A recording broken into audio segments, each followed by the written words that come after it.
So they had locked everything down. So I said, okay. So I took another job with another company, worked there for a year and got some more experience. And then I started working, we got recruited by Terminex, pest control. And I said, bug guy, but I did it. It was best 12 years experience in my life. Really learned a lot. What to be, what not to be leadership wise, and learned that there are a lot of bad leaders and there's some good leaders, but a lot of bad leaders. That's not what God called us to do. He never said anywhere, go sit in the pew, sing 3 songs, take up an offering, sing another song, listen to preaching, sing another song, go home. It's not what God called us to do. So he never called any of us to a pew. He called us to go. He called us to go into all the world. So to be a servant leader is to be good for people and to push them and to make them realize, it's not to be, you don't yell, you don't scream, you don't abuse, you don't do all that, but it's being a servant leader is to be like Christ. And be like Christ is you hold people accountable, and right is right, wrong is wrong. So what's the single most important thing you learned writing Beyond Sunday?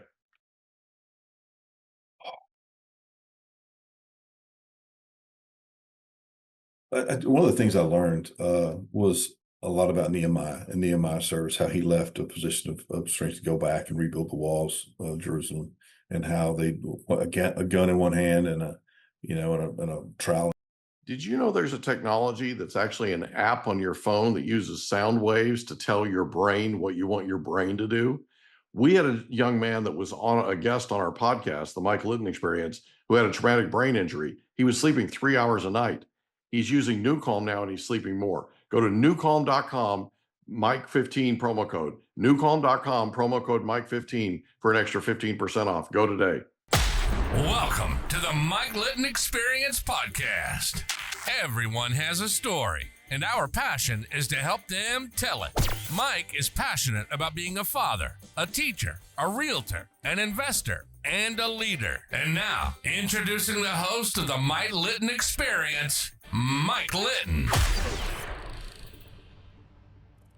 David Johnson, thank you so much for being our guest on the Mike Litton Experience. I'm super excited for our time together.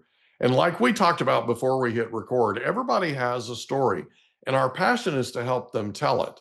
So with your permission, we're going to start with where you were born, go up to today, and then we want to talk about this amazing book that you wrote that's titled Beyond Sunday. Thanks again for being here, bud. Man, I am more than honored to be here, man. Mike, love your show, and you give good interviews. So looking forward to it. Thank you. I appreciate it. So where were you born? So born in Memphis, Tennessee, and raised in Mississippi. So Southern boy through and through.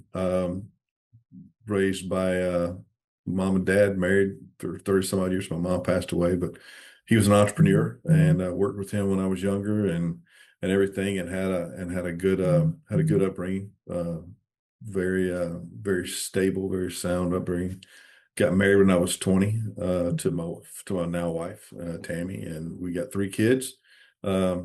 Just a very uneventful upbringing, just a good one, and went through corporate America, worked for some of the biggest companies in the service industry, was a vice president of the last company I worked for, and just had a good stint. And then COVID hit, and I figured I better do something different. So ended up buying a plumbing company, and then did that, and we've been running that, and I've got my 2 sons working for me, and it's going fantastic. So just opened up a pest control company to go with it. That's the industry I was in for a long time, and just had a good run, a very good run, and still going.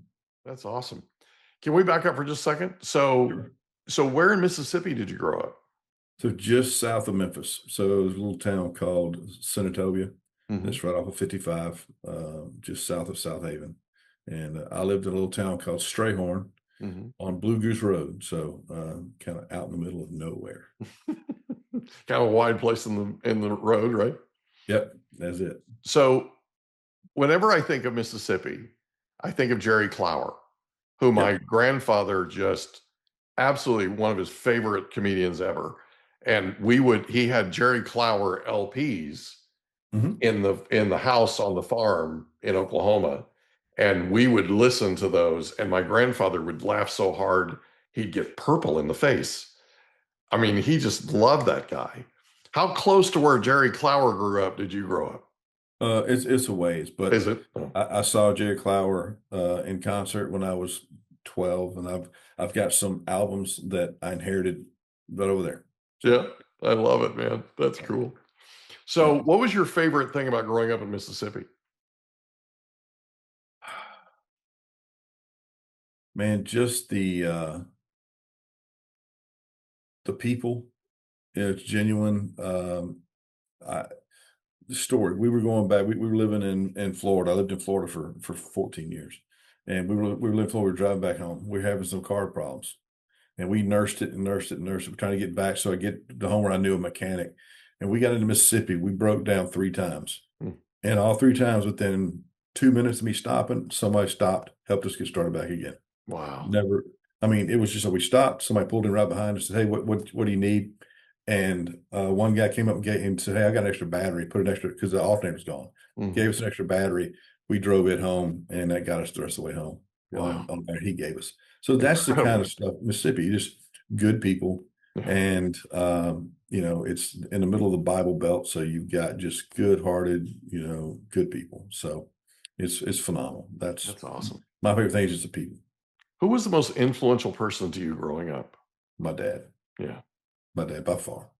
I quote him all the time. He's just you read the book. There's something about him and how he always served people. My dad loaned out more money. He was an entrepreneur. He owned his own business. He would loan out money and just expect people to pay him back. Never got collateral. Just people. He did it all the time, and it was amazing. It was amazing, and it was. I'll be okay. 10 more comments. Okay. Okay. Is that true? No. Okay. I'll deal with it. Sorry. It's all right. It happens. Yeah, it's blown up. But he always had some great stuff going on. He always had some fantastic things that just he always had people that relied on him and just respected him. I remember he loaned money to a lady one time to buy, or he sold her a car on terms, and she never paid him back. And I once asked him, why wouldn't you tell her son stiffed you? He said, no, she needs a car more than I do, and never went after the money just because she thought her son bought her a car. Mhm. And meant the world to her. So things like that. Just my dad was he's still alive. He's 88 this year. Wow. Phenomenal. So That's awesome. just amazing. Just What kind of amazing. business was he in? So he owned an amusement company, vending machines, jukeboxes, pool tables, pinballs, all that in the heat of the 80s when video games came out. So he had that all over North Mississippi, Memphis. And I worked for him for a couple of years and cut my teeth on how to be an entrepreneur. So it was pretty cool. Love that. One of my my dad's dad, one of my grandfather's favorite phrases when things were stolen or something would happen, somebody would take advantage, right? Is they needed it worse than we did. Yep. That's You know? it's amazing to have, and I kind of inherited that. You go through a time in your life where money's important because you don't have any, and so you watch every penny. And I'm at a point in my life now where money doesn't matter that much. I mean, you get to a point where I don't have a ton, but you get to a point where it's just you can let it go. You can just trust God that He's going to provide, and trust Him that if you give back, he'll more than meet the need. He'll more than pay you back. It's God's faithful that way. Yeah, that's awesome. So in high school, did you have a favorite subject? Uh, so I was always a good writer. I mean, I enjoyed English, and I was good at it. I had a affinity for it. Hated math. Got along with science a little bit, but for the most part, I was really good and loved to read. Always loved to read. So always been a voracious reader. And so I guess if I had to pick one, it would be English, lit, around those two, but probably recess was probably the one I was best at. So In high school, did you have a favorite teacher? So, well, that's kind of bittersweet. So, Mhm. um, Miss Hankerson was a teacher that I had, and she probably taught me more about life Mhm. than any teacher. Meanest teacher I had probably just, but she made us learn the poem by Rudyard Kipling. Mhm. If you've never heard that poem, look it up. Rudyard Kipling.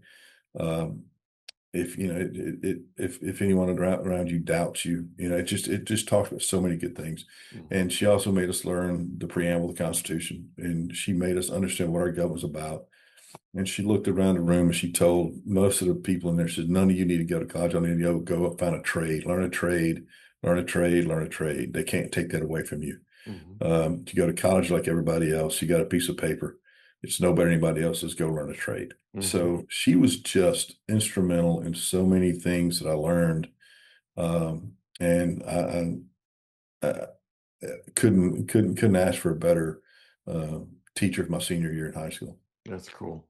So after you graduate high school, where do you go? So I went to University of Memphis for a Mhm. little while, and discovered that I wasn't ready for college.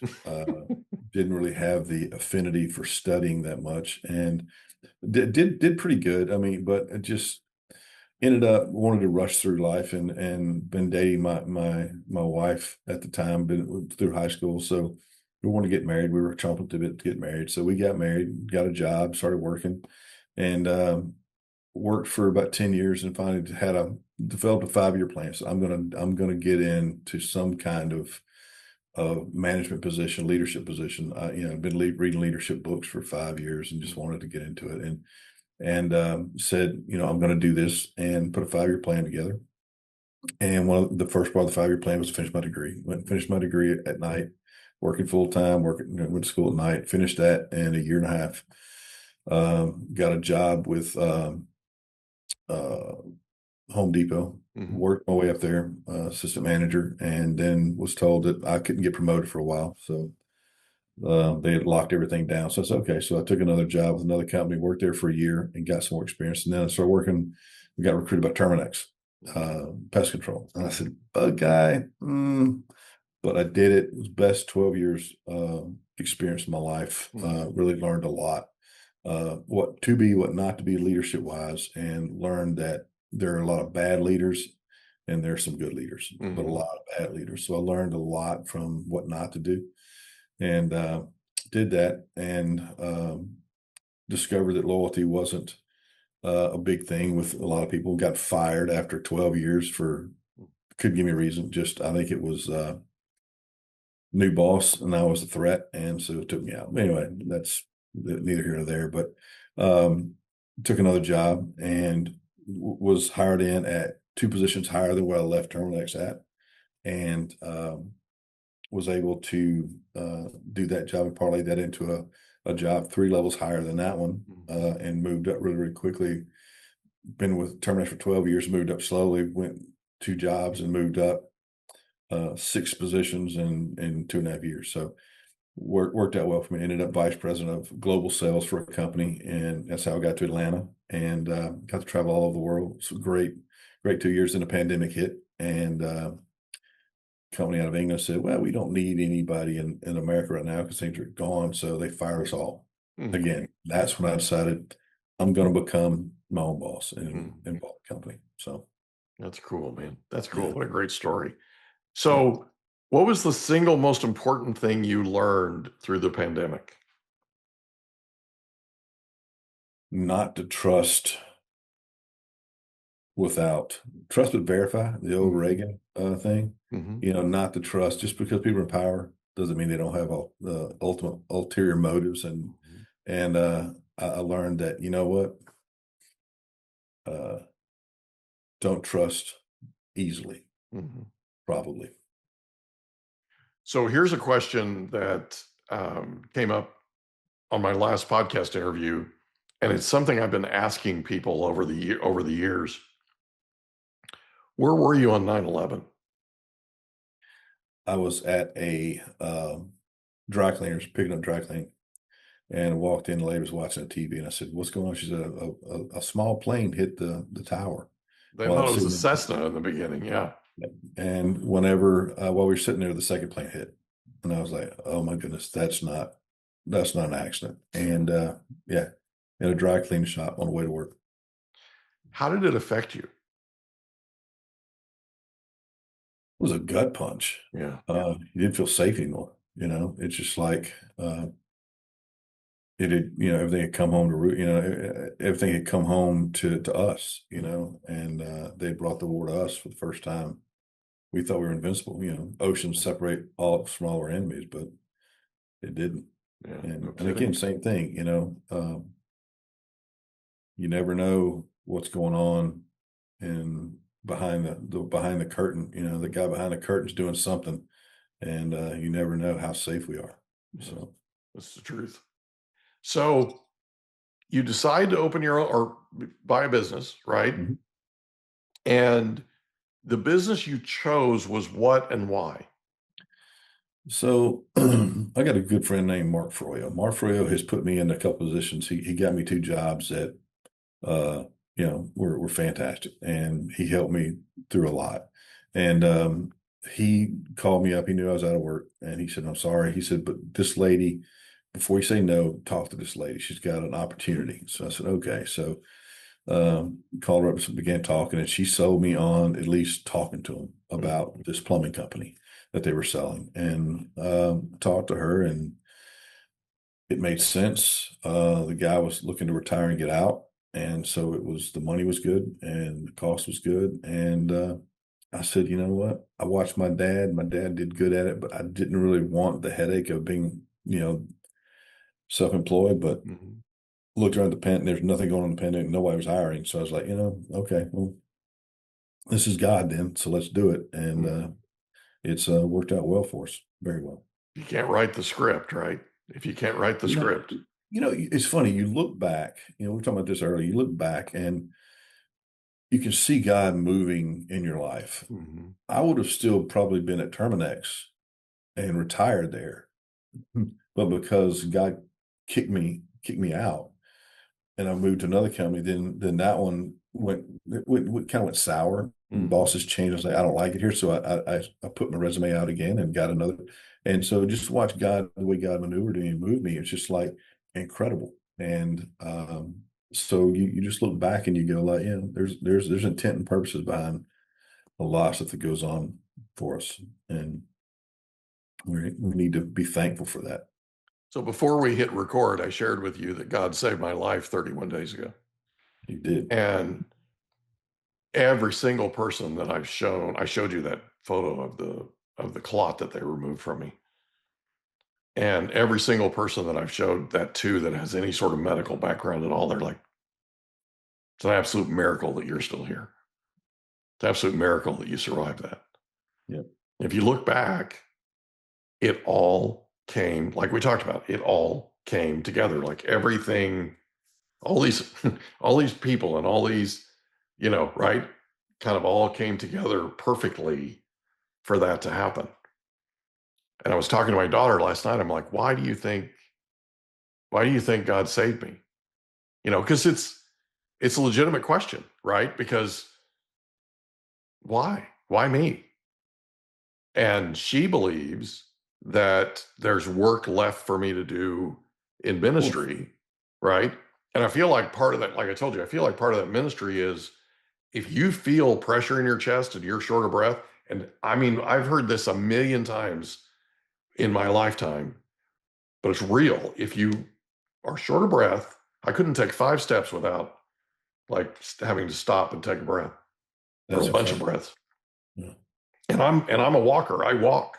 Like when COVID hit and they shut down the gyms, I walked 136 miles in 30 days. So, you know what I mean? To be able to not walk 5 steps is a major thing for me. So I dealt with that and had this sort of conversation I was having with myself for 7 days. I was in denial. It's not just a river running through Egypt. I was in denial, right? And I want people to understand, if you have sleep apnea, get it handled, get on a CPAP machine, do whatever. If you, because I discovered this during this, If you have pressure in your chest or you feel short of breath, go get it checked out. Don't assume that it's COVID. Don't assume that it's something else, right? Go get it looked at. If I'd have gone and done that before, I wouldn't have put my body through all that trauma. So I just want people to understand tomorrow, like you said before we hit record, tomorrow's not promised to anyone. Okay. Yep. So at some point, you make a decision to write a book. And we're going to take a real quick break. And when we come back, we're going to talk about the book you wrote that's titled Beyond Sunday. We're also going to talk about the foreword that one of the people I admire the most in the world wrote for you. His name's Ben Owen. We'll be right back. Did you know there's an app that has no side effects that allows you to use sound waves to tell your brain what you want it to do? It's called newcalm.com. And it's amazing. It literally uses sound waves. If you want to tell your brain to go to sleep, if you want to tell your brain to recover, if you want to tell your brain to put you in peak physical state, if you want to tell your brain to focus, if you want to tell your brain to take a power nap, you can do all of these things and more with newcalm.com. Go to newcalm.com today, promo code Mike15. Newcalm.com, promo code Mike15 for an extra 15% off. Go there today. So we're back with David Johnson, the author of the book Beyond Sunday. And before the break, we were talking about God, and we were talking about blessings, and we were talking about how when we look, hindsight being 2020, when we look back on our lives, we can see different things that we couldn't have written a script for, right? And what's interesting about this is we're all on a journey, and we're all on a journey that is, I believe, and I've told my kids this, and I've told a lot of people this, I believe our lives are a series of lessons. And they're there so that we can come alongside people in the future that are going through something similar. And we can say, look, I understand you're going through a tough time. This is what I went through that's similar. This is how I dealt with it. It's not the end of the world, right? There's light at the end of the tunnel, that kind of thing. At some point, you made a decision to write this book titled Beyond Sunday. Can you talk about that mindset? What was it that compelled you to do it? So we talked earlier, and I told you, Ben Owen and I met, our wives became fast friends. Our wives met, and we began helping with their ministry that they have in Memphis. Their thing is turn dope houses into hope houses, and they're doing a fantastic job. They're doing even more now than you can even imagine. The surge they're doing in Memphis with the police force. Ben had an instrumental part in connecting the mayor and Washington together, because there's a Democratic mayor in Memphis. Yeah, and great guy. Paul Young's a great Christian guy, but he was instrumental in pulling these people together. He's just been a connector with so many things, and we began talking, and he invited me to go to a performance in New York.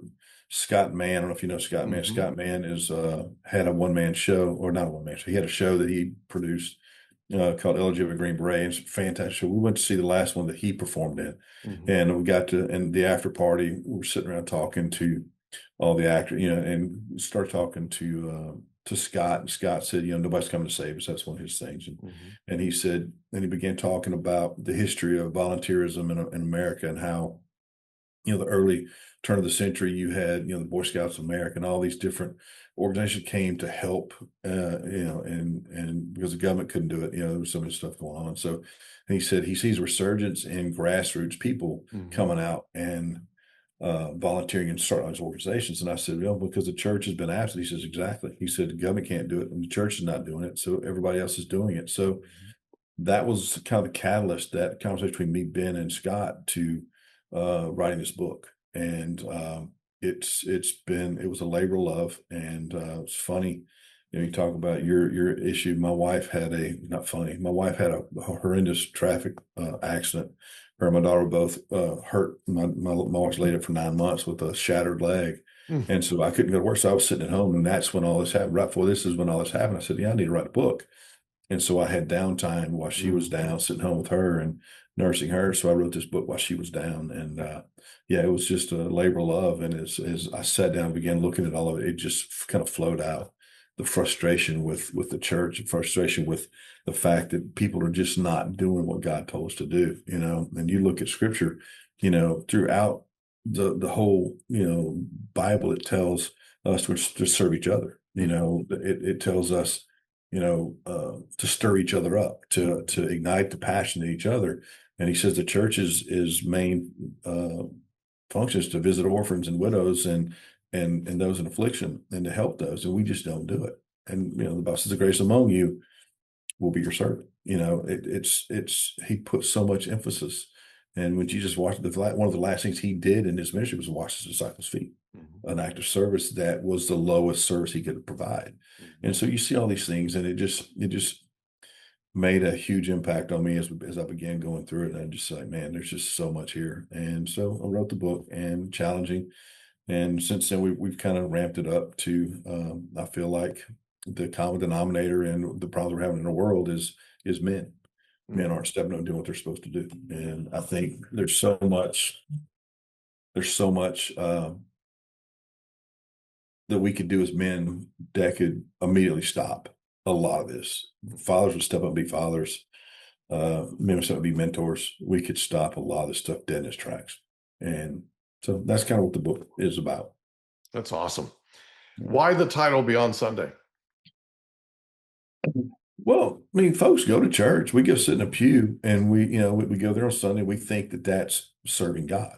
Well, that's not what God called us to do. He never said anywhere, go sit in a pew, sing 3 songs, take up an offering, sing another song, listen to preaching, sing another song, go home. It's not what God called us to do. So he never called any of us to a pew. He called us to go. He called us to go into all the world. And he said, and whenever he said he started at home. So start here and go here into all the world. And we don't even do it here. We won't even stand up and tell our neighbors.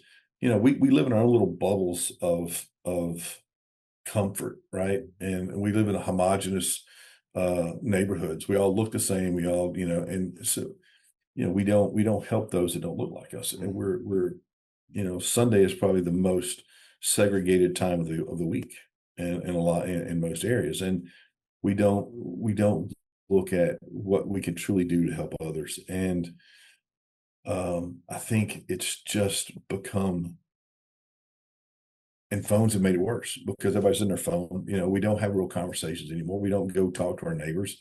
I'll catch myself. I'll be wrapped up in my phone. I'll be answering text messages, emails, and I got a lot of stuff going on. But I have to learn to put that thing down and relate to people. And we don't. When we sit there, I mean, if people thought about in their neighborhood, how many people do they know? How many people around you do you know they have a relationship with? Probably not many. And it's just getting worse and worse. And it's just, and we're not doing what Christ called us to do. Christ called us to serve one another. And he gave 2 commandments, right? He said, love God with all your heart, soul, and mind. And then he said, the second is like it, to love your neighbor as yourself. And I don't know about you, but if myself is hungry, I'm going to feed myself. If myself is cold, I'm going to clothe myself. And if myself is not got a home, I'm going to find someplace to stay. We don't do that. We drive by them and say, they must have done something to deserve that. And it hit home to me. So I wrote the book, and it hit home to me. I was getting it published. We were going through all that. And I was driving, my wife and I've been out, and I bought a brand new coat. And we had our first cold summer. I just worn the coat for the first time. It was like warm. I was like, man, this is a great coat. I could work in it and everything else. And I was driving, I taken the coat, thrown it beside me, and I pulled up to a bridge. It was a light, it's a lot of traffic, in Atlanta.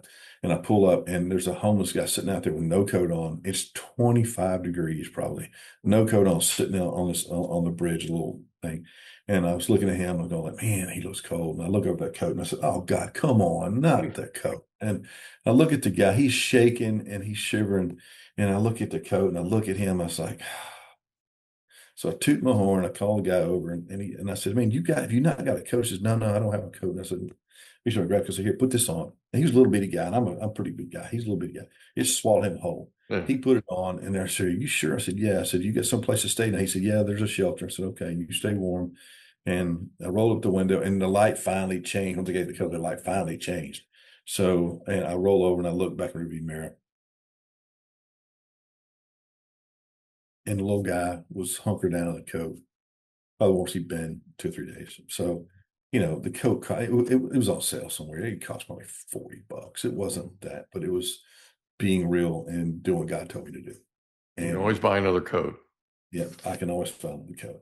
And and the thing is, he may have sold it 3 hours later for drugs, but that's not what it's about. Mhm, Maybe that fix got him through another night mhm.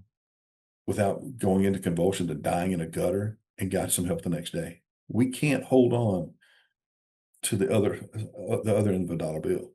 We can't say, hey, I'm going to give this. Nah, I'm not going to give it to him because he may go buy alcohol. He may go buy drug. Doesn't matter. If God puts it on your heart to give, give. Have that giving spirit. Have that spirit of compassion for others. It doesn't matter. You're not their Holy Spirit. You're not their conscience. You just do what you're supposed to do, what you know is the right thing to do, and God will handle the rest. So I know Scott Mann. Scott Mann's been on this podcast 4 times now. Really? We reviewed Last Out, his play.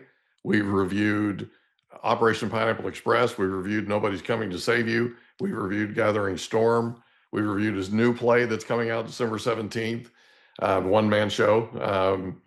And one of the things. So Scott and I have become pretty close over the last year or so. And I love him. I absolutely love what he teaches. I have a question for you.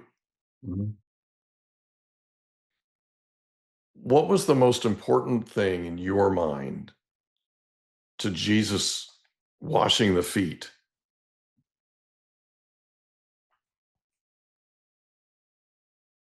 So if I had to bring out one thing, it probably has some tentacles. So it's all about the state of the heart, right? Mhm. It's all about being humble and understanding that without Jesus Christ, we have no value ourselves. Mhm.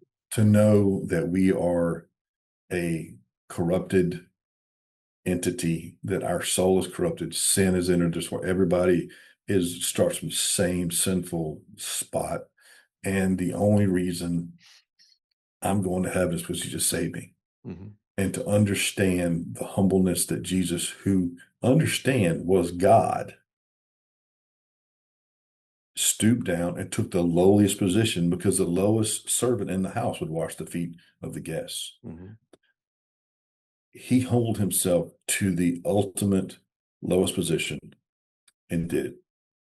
And to be humble and to understand that I have very, very little redeeming value without him in my heart and in my life. Because without him, I'm selfish. Without him, I'm all about me. But with him, I learned that I have value and I have worth, and so I think that whole washing the disciples' feet is all about knowing that if my Lord and my Savior, who died on the cross for my sins, would humble himself, far be it from me to hold on to a dollar or to not serve someone else. So it's servant leadership, right? Yep. Well, now, okay, so I've been on another podcast and I got a lot of heat for saying that I hate the term servant leader. Okay. Because most folks say it and they don't know what it is. They have Mhm. no clue what being a servant leader is. They think it's being good to everybody and giving to everybody. Mhm. But our servant leader, right? That's Jesus. So he was the ultimate servant leader. Mhm. He he held his disciples accountable. He Mhm. sent them out and said, "You don't take a cloak. You earn your money." He was and said, "If you don't do this, you don't deserve to be around me. If you don't." So to be a servant leader is to be good for people Mhm. and to push them and to make them realize, it's not to be, you don't yell, you don't scream, you don't abuse, you don't do all that, but it's being a servant leader is to be like Christ. And be like Christ is you hold people accountable, and right is right, wrong is wrong, black is white, black is black, and white's white. There are definite, sins and justice. So if you look at the plan of salvation, I mean, there's redemption in the cross, but there's also a price that has to be paid, Mhm. right?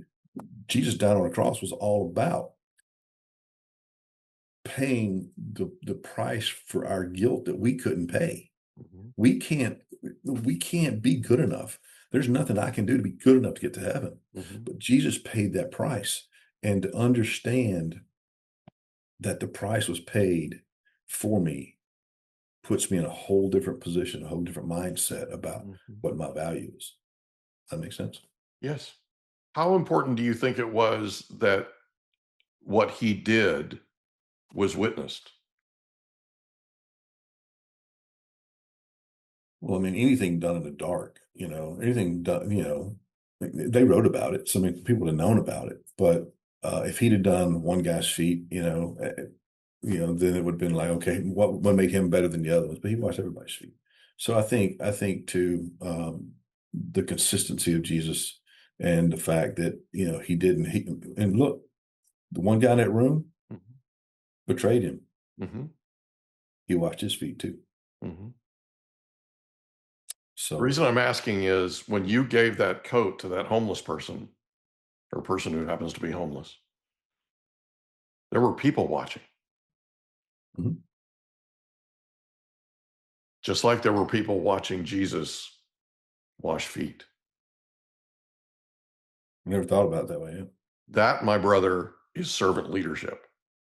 And it's exactly what Scott talks about when he talks about rooftop leadership. Mhm. Because if you've read his book, Nobody's Coming to Save You, and right, he and his Green Berets were on a rooftop defending a village for nights, like nights and nights and nights. And then all of a sudden they hear a muzzle sound, right, from another rooftop that's not their rooftop of their hut. And it's one of the elders that now is up there returning fire and defending. Came along. They went ahead, right? So that's what Green Berets do. Green Berets go into hostile territory behind enemy lines and they work with the indigenous people to help them learn how to defend what they believe is important, right? Was it by, with, and through? I think is what he Yeah, says. by with and through, exactly. The indigenous people, right?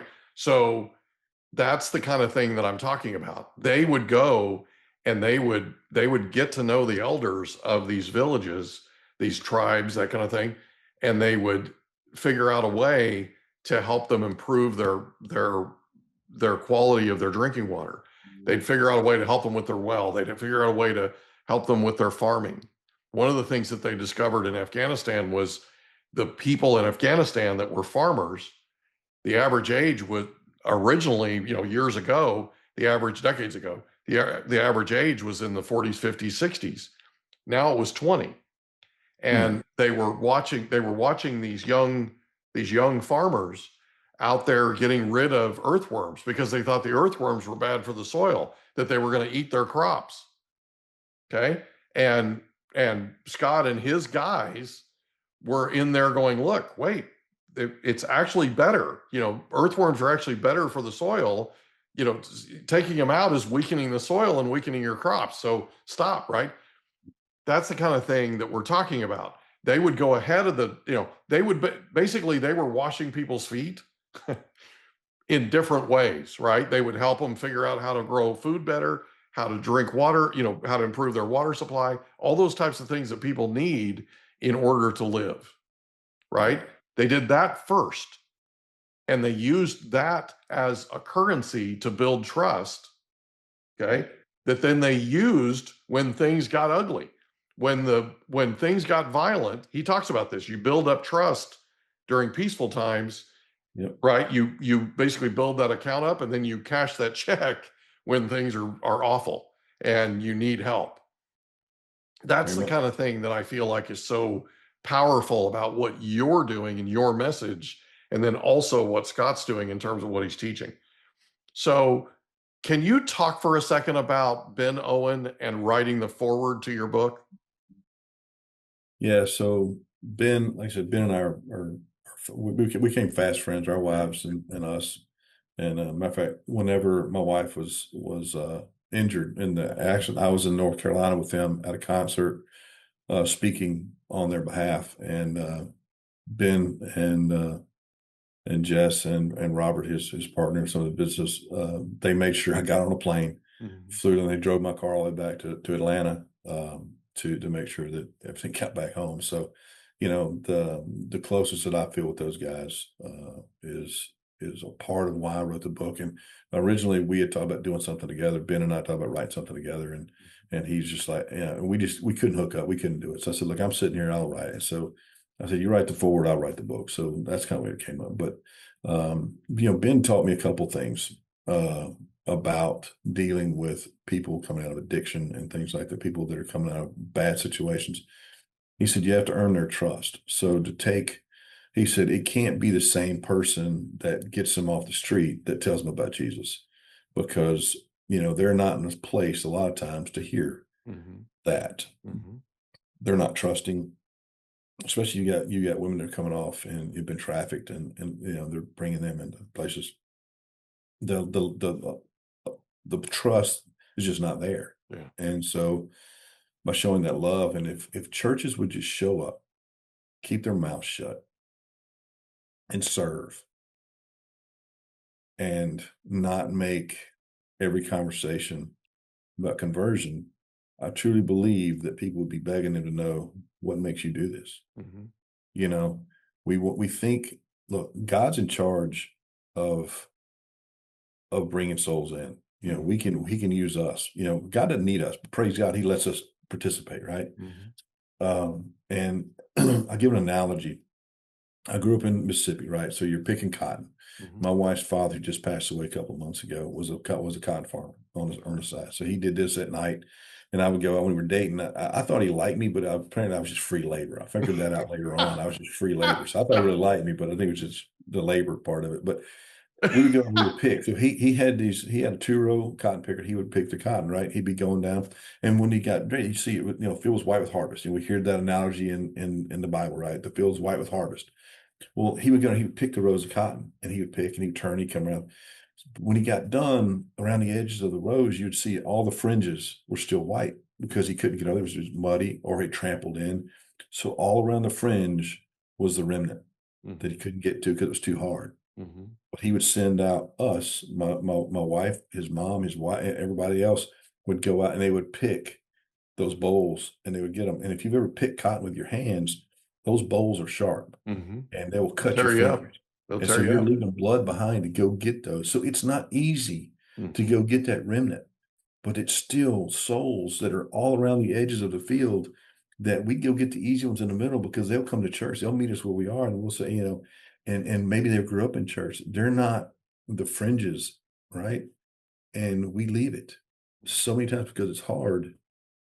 We say they must have done something to deserve that. And if we would just go take the time to get bloodied a little bit, pick that cotton, make a difference. We're going full circle here because it's right back to that servant leadership thing, right? And it's the action that you take. So I had a interview yesterday with a young lady that worked at a church in Texas. She was an employee of the church and a member of the church, and she had a miscarriage. And the people in the church asked her what she had done to make God upset that he allowed her to have a miscarriage. I mean, right? And it was devastating. The miscarriage was devastating, but the reaction of the Christians in that church really was like a dagger in the heart. I need to share something with you if it's okay. I had an opportunity to speak at Stanford last June. And it was a dinner that they do at the end of the semester of each public speaking class that these two particular professors have. And I got up there and I thought I was coming up there to teach. And I had made arrangements. My son works at the Palo Alto Blood Bank and his girlfriend works next door. And so I made arrangements for them to be at the dinner. And I'm sitting with the gentleman, the professor that invited me. And I love Stanford. I'm a big Stanford fan. And I said, okay, teach. What am I teaching? And he said, well, you're not teaching. You're giving a toast and you have 2 minutes. I said, Bruce, it takes me 30 minutes to introduce myself.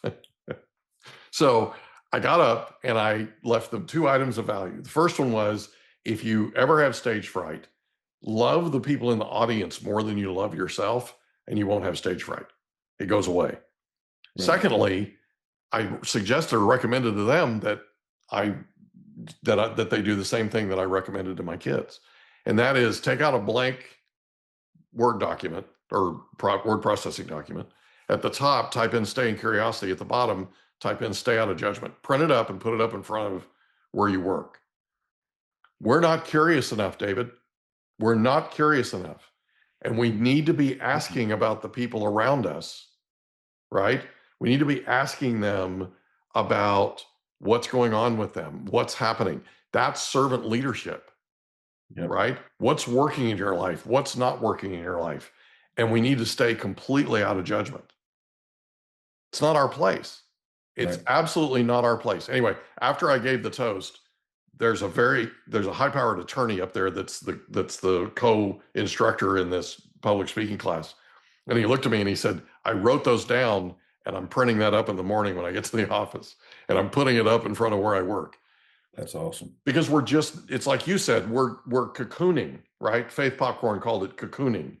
We're cocooning. What's interesting is, and I've learned this in this podcast, we're more connected, David, than we've ever been. You're in Atlanta, Georgia right now. I'm in Oceanside, California, and we're talking like we're face to face, right? But people feel more disconnected today than they ever have been. And that's what you're talking about. When you're talking about on Sunday, you're talking about, what do you do after church? What do you do after the Sabbath, right? What do you do every day? And how does everything you do reflect the love and the faithfulness that you have for Jesus Christ? Yep. We need to understand that there's nothing we can do outside of his power. Yeah. I mean, we just need to be ready to be used. We need to be ready and waiting and willing to go wherever he wants us to go. A lot of churches, they have all these great mission trips every year. They go to foreign countries. They do all this stuff, and they rarely go into the neighborhood that needs the help in their own city, because it's not exciting. It's not exotic. It's work, right? It's not a trip. It's not a vacation. Yeah. And it's amazing how little we do for those next door. And I don't know why that is. I don't understand it, but without Christ involved in what you do, it's not gonna work. You can't do it in your own power. The thing talking about with Ben, whenever we talked about who had to do it, and I said, okay, well, that's when I started a men's group on Friday morning for the guys who were working for him that were just off the streets. These guys had spent 30 years in addiction, and they were clean, and they were looking for places to go. So we started a men's group, and it's grown to probably, I don't know, we probably got 20 guys now, and we keep it small. We don't let it get big, because these guys need to talk. But there's a couple of guys that got saved on that call, that when they pray, dude, Jesus is in the room, man. The Holy Spirit's there. You feel it. And I got guys who've been saved, in church their whole life. And when they pray, it's like, okay, these guys pray, man, the Holy Spirit shows up. And it's more a blessing when I teach every Friday morning.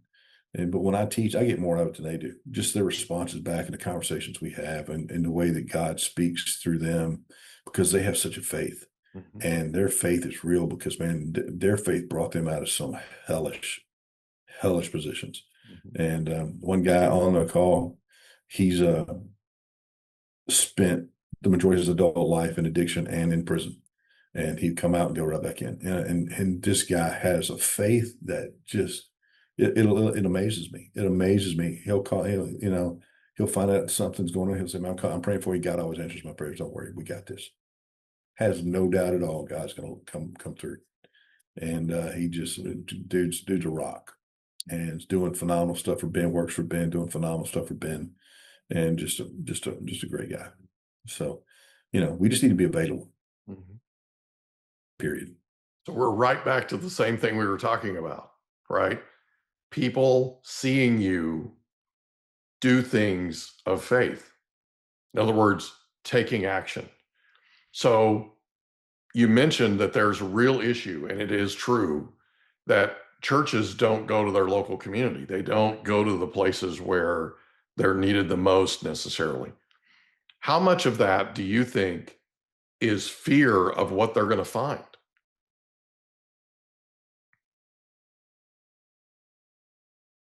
I don't know that maybe it's because it looks too similar to where we're and and either they can't connect with it because hey, I grew up in the same area, I'm not like this, or uh I can't fathom people hurting right here and it's just here. So I don't know. Yeah, I don't know which one it is, but I just know that it's probably more of just if I'm going to serve something, I want a vacation out of it. Mhm. And that's probably very, very jaded, but you put up a sign saying, hey, we're going to have a mission trip to Jamaica. Everybody signs up. You say, hey, we're going to go this Saturday, we're going to go down and hand out food and witness in the worst part of town. They won't go. Some of it may be fear. Some of it may be, hey, I'm scared to go down there. But you know what? Uh, just like your episode, it's your time. Your time. God's going to watch out for you. God will protect you. You're doing His will. God's going to protect you. If you don't have enough faith to do that, then don't go witness because you don't have faith. Right. I agree. So what's the single most important thing you learned writing Beyond Sunday?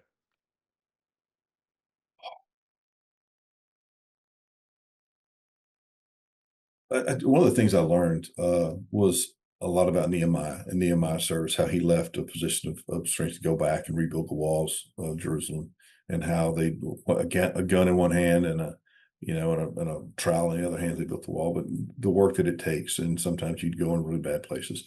But I think one of the things I learned the most, I love the Book of Revelation, but I love all the coming back and the Antichrist, all that stuff.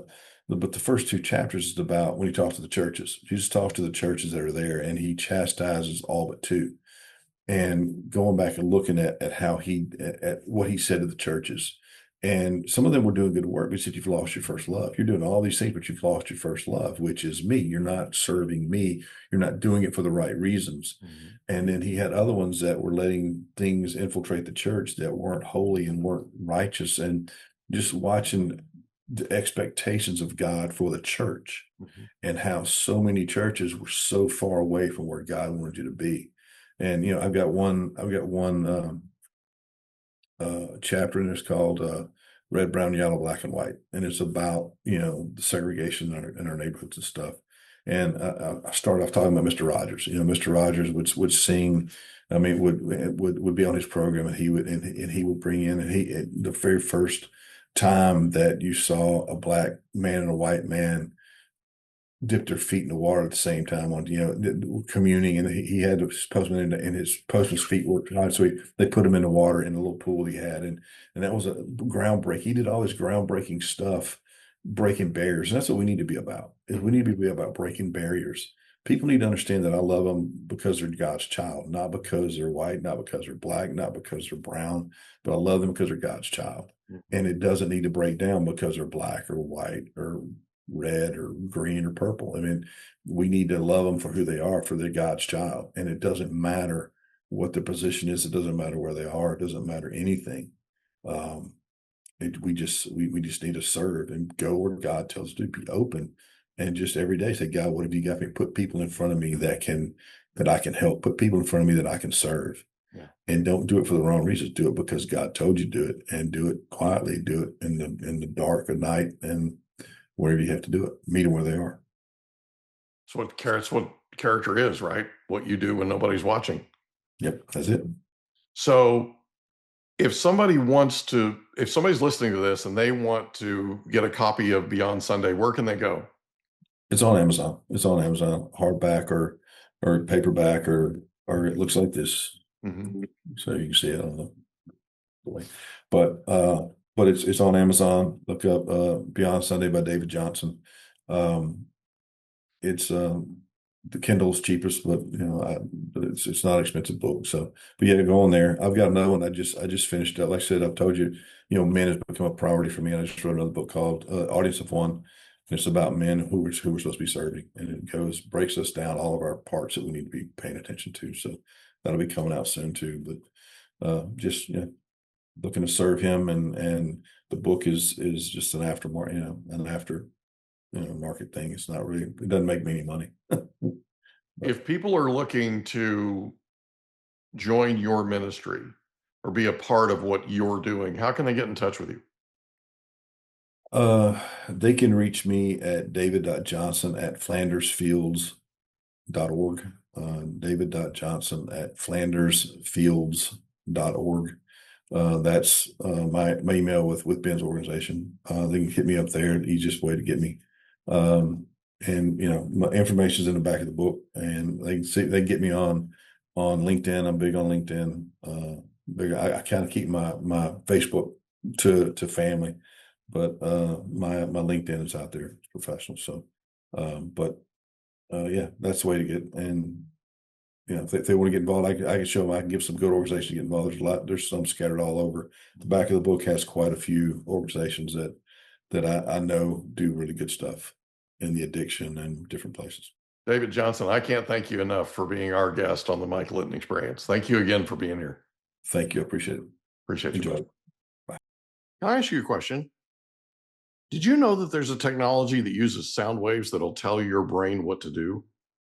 There literally is. It's called newcalm.com. It can tell your brain to heal, tell your brain to sleep, tell your brain to do all kinds of things. It can get you fired up. It can be a pre-workout. Newcalm.com. And the promo code is Mike15. Newcalm.com, promo code Mike15 for an extra 15% off. Go today. And that's a wrap. Another episode of the Mike Litton Experience in the books. Reach out to Mike on Instagram at the Mike Litton Experience.